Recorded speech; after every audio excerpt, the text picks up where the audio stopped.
Hello, everybody, and welcome to Tuesdays with True. And let me just start by saying that you guys are awesome. All of the feedback and the comments and the questions that I've been receiving, they just keep me inspired and keep me motivated. And they're giving me great topics and content to continue to speak on. So last week, we talked about the three reasons that most people don't pursue their purpose. And those were fear, confusion, and control, with the biggest culprit being fear. And so a lot of the questions, and the biggest question that came in from a lot of people was, how do you overcome your fears? Right? An awesome question. And so my take on that and my response to that is, at the end of the day, right, it's not nothing super cerebral or this magical or mystical response or solution. It's about a decision. You have to make a decision, right? Overcoming your fears really boils down to a choice and deciding not to be afraid. And it really is a what I would consider like a three-step process.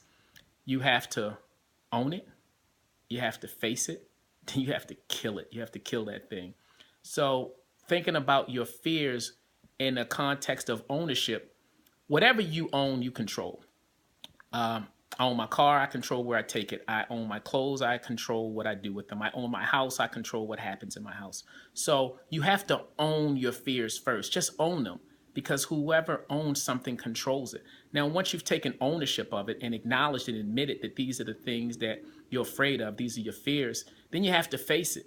You can't defeat any enemy or opponent until you face it. You're going to have to get in the ring with that thing face to face and decide to face it. And then you have to kill it.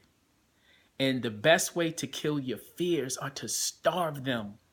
You see, anything that has the ability to grow also has the need and the desire to be fed. I mean, that's humans, that's plants, that's animals, that's trees.